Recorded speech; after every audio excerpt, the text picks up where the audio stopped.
Oke, teman-teman kalau ada pertanyaan bisa bisa chatting aja di chat. Ya kita akan, mulai sekarang.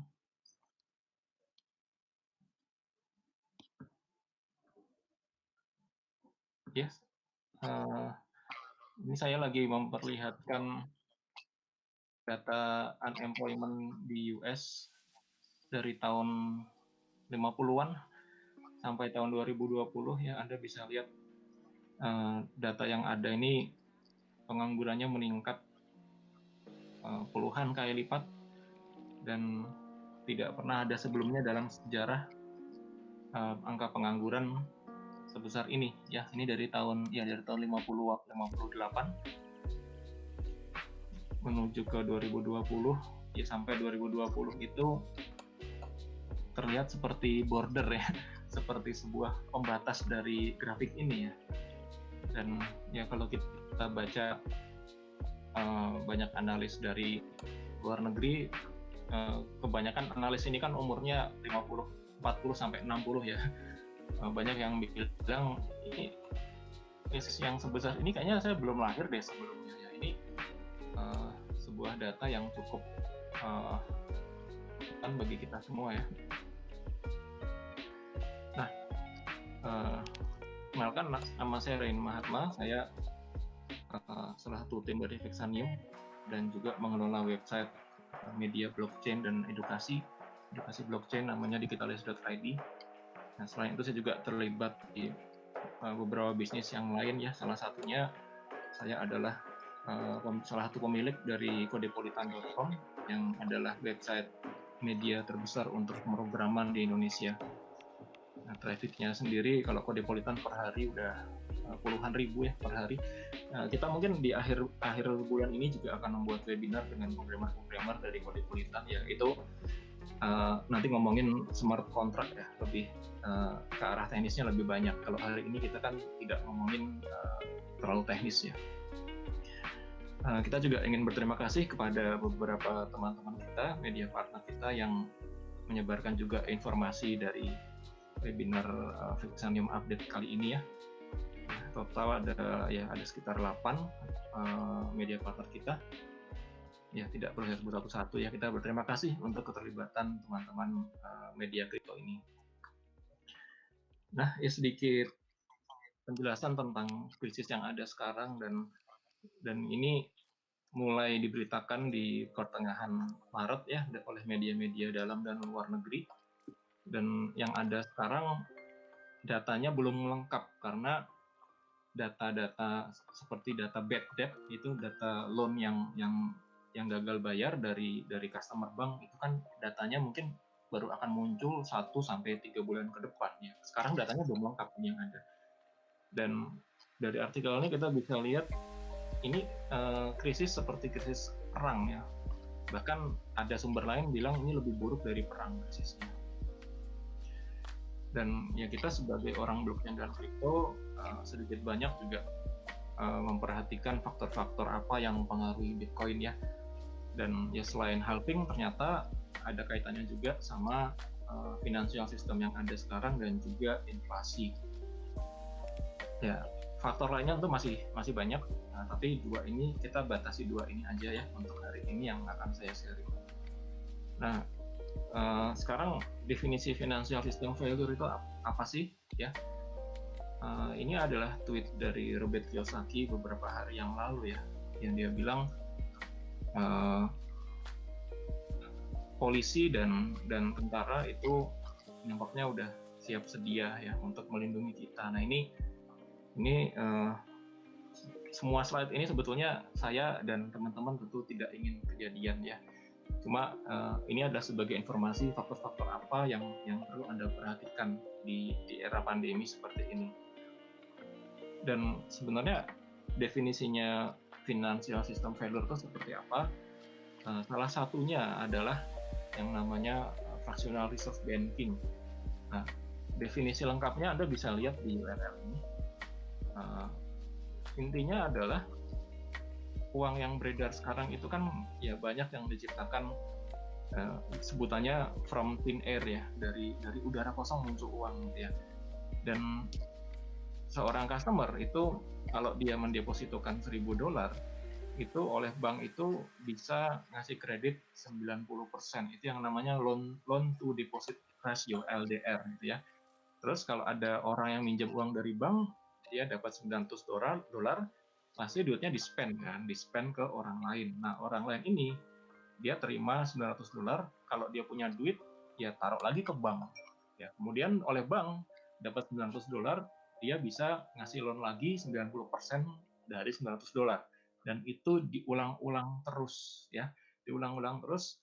Dan ya selama ini baik-baik saja, cuma masalahnya adalah kalau banyak orang yang memutuskan, oh saya mau narik duit deh, saya mau pegang cash di tangan saya saja kok kayaknya agak-agak serem gitu, misalnya naruh duit di bank. Nah ini sekali lagi ini kita semua tidak ingin kejadian, tetapi sebagai pengetahuan untuk Anda memahami faktor ini gitu ya. Dan ini juga sudah dipersiapkan juga oleh dunia perbankan di Indonesia maupun dunia ya. Ini adalah artikel dari Bisnis Indonesia, dari OJK juga sudah bikin simulasi ya yang namanya stress test ya. Ini 8 bank ada potensi masalah kalau ekonomi kian memburuk. Jadi memang sudah diperkirakan kalau ekonomi memburuk ada hubungannya sama penarikan uang di sistem perbankan. Ini 13 April baru beberapa hari lalu ya, dia bilang dari OJK ada bank yang kuat, lalu ada juga yang kurang kuat. Nah, kenapa bank bisa bermasalah? Ya, salah satunya karena ada NPL ya, orang punya kredit tapi gara-gara ada pandemi tidak bisa membayar, sehingga dari bank dia kesulitan likuiditas, artinya uang cashnya sedikit gitu ya. Terus kalau misalnya kebanyakan orang tidak percaya dengan sistem perbankan, terjadi gagal bayar, bank tidak bisa bayar nasabahnya. Nah, sekali lagi ya, kita berdoa saja ini tidak kejadian di Indonesia. Sebenarnya apa yang terjadi kalau bank kesulitan bayar nasabah? Ya dari dunia perbankan juga sudah memiliki beberapa obatnya ya. Ini artikel lain dari media yang lain, mungkin Kontan atau Bisnis Indonesia. Ya, jadi dari OJK dan BI sudah mempersiapkan dana talangan ya untuk bank. Ya, ini adalah salah satu faktor yang perlu Anda tahu juga ya. Kalau dari LPS-nya dari US, jadi kalau bank itu kan dananya dijamin oleh lembaga penjamin simpanan ya. Kalau di US namanya LPS itu FDIC ya. FDIC ini dia juga sudah mengeluarkan video, Anda tenang-tenang saja, dana Anda di bank itu aman ya. Tapi kalau Anda perhatikan komentar-komentar di bawahnya itu justru pada bingung, apakah kamu nervous tentang sesuatu? The fact they have to say that worries me. Jadi fakta bahwa mereka harus ngomongin ini itu justru membuat orang khawatir. Nah, jadi krisis pandemi ini ada kaitannya juga dengan keamanan dana di bank, di mana kalau bank itu dananya banyak ditarik, ya mereka akan kesulitan bayar sehingga likuiditas terganggu. Nah, ini semua kaitannya sama pandemi. Nah, apa hubungannya dengan kripto dan juga Bitcoin? Ya, salah satu hubungannya adalah ini yang disampaikan oleh Camat Palihapitiya ya, CEO Virgin Galactic dan ya Virgin Group lah, dari Richard Branson ya. Dia bilang Bitcoin itu adalah single best bet menghadapi traditional money infrastructure. Ya, berarti Bitcoin adalah tempat untuk melindungi uang Anda dari kegagalan sistem finansial tradisional, itu menurut dia. Ini dari Pantera Capital. Pantera Capital adalah salah satu venture capital yang memiliki investasi besar di kripto ya. Mereka spesialis cryptocurrency. Ya, dia bilang Bitcoin itu dilahirkan di saat financial crisis. Dan krisis yang satu ini itu bisa membuat Bitcoin lebih matang ya. Ini kata dari Pantera Capital. Nah, lalu berikutnya setelah kita bahas financial system failure, yang berikutnya adalah inflasi. Ya, ini adalah salah satu tweet dari Alex Rampel. Alex Rampel ini siapa? Ini adalah salah satu partner dari Andreessen Horowitz. Andreessen Horowitz ini venture capital salah satu yang terbesar di dunia, dan dia sedang menyiapkan dana triliunan untuk invest di cryptocurrency di dunia ya. Jadi kalau anda googling ketemu tuh A16Z Crypto School ya. Dan sebagai partner dari Andreessen Horowitz, dia bilang akan terjadi deflasi dulu, lalu terjadi kenaikan harga-harga yang bahasanya inflasi ya. Jadi akan ada istilah cash is king, jadi yang mendingan pegang cash deh gitu ya.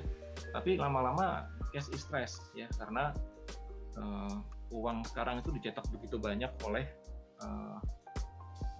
baik Bank Indonesia atau oleh The Fed kalau di US ya. Ya, ini pendapat dari partner dari Andreessen Horowitz. Jadi apakah inflasi akan terjadi? Menurut tweet ini sih betul ya. Nah, dia itu sebenarnya menjawab pertanyaan dari seorang investor lain. Ini kalau nggak salah investor Zoom ya, dan Screamer. Dia bilang, saya khawatir dengan deflasi. Yang terjadi ini deflasi atau inflasi sebetulnya? Ya, lagi banyak perdebatan. Ini kita lagi deflasi atau inflasi? Karena banyak orang itu tidak keluar rumah, bensin tidak banyak dipakai sehingga harga bensin turun, yang terjadi harusnya deflasi dong, ya kan?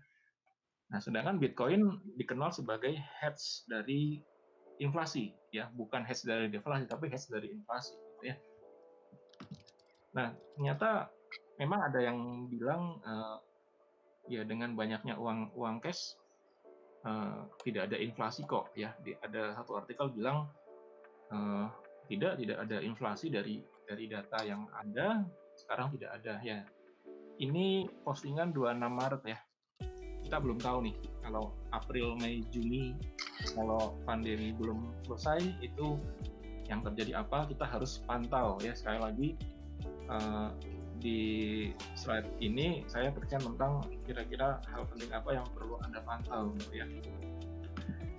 Nah, tapi ternyata dari artikel-artikel penelitian ekonomi yang lain itu banyak orang bilang deflasi itu ternyata bisa mengarah kepada hyperinflasi ya. Ini artikel dari media yang sama ya, Seeking Alpha.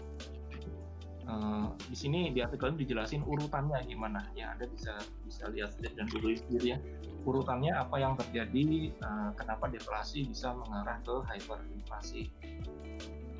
Dan artikel ini dia mereferensi ke penelitian dari James Montier. James Montier ini salah satu penulis buku tentang ekonomi ya. Ini salah satu penelitiannya dia bahwa sebelum hyperinflasi yang terjadi ternyata adalah deflasi dulu. Nah, ini satu faktor yang perlu kita perhatikan bulan-bulan ke depan. Nah, berikutnya ada paper lain, ini cukup baru ya, Maret 2020 dari Federal Reserve Bank San Francisco ya. Dan di paper ini menunjukkan bahwa ternyata pandemi itu memiliki dampak ekonomi yang jangka panjang, lebih panjang dampaknya daripada perang. Ya, salah satu paper ini menunjukkan kalau ada perang itu biasanya interest rate itu kembali normal dalam jangka waktu yang lebih cepat daripada pandemi. Jadi kalau perang itu ternyata interest rate-nya bisa balik normal lebih cepat dibandingkan kalau ada pandemi. Jadi emang terutama kalau di luar negeri ya, karena kan luar negeri itu interest rate sangat rendah, sedangkan Indonesia interest rate lebih tinggi. Kenapa? Ya karena risiko di negara berkembang lebih besar daripada negara maju. Jadi kita harus siap-siap untuk yang misalnya menabung di bank gitu ya, mendapatkan interest rate yang sangat rendah untuk jangka waktu yang lama. Nah, opportunity yang ada apa? Ya, kalau di dunia kripto itu interest-nya dalam bentuk staking itu biasanya lebih tinggi ya. Kenapa lebih tinggi? Ya dalam salah satu faktornya adalah karena kalau di kripto itu kan likuiditasnya lebih rendah daripada likuiditas di dalam bentuk yang non kripto ya. Kalau misalnya Kalau nabung di bank dalam banyak kasus likuiditasnya lebih banyak, lebih mudah dipertukarkan gitu ya.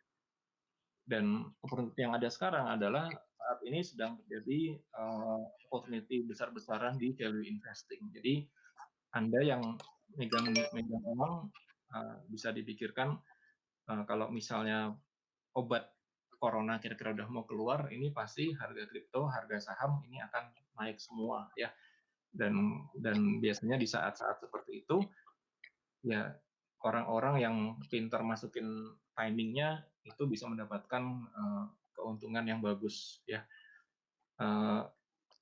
Ada istilah bahwa chaos is a ladder. Jadi kayak apa? Adanya peristiwa ekonomi krisis itu merupakan kesempatan untuk kita menaiki tangga untuk mendapatkan keuntungan dan bisa menjadi yang lebih baik gitu ya. Jadi harga-harga sekarang menjadi murah dengan adanya. Itu aja presentasi dari saya.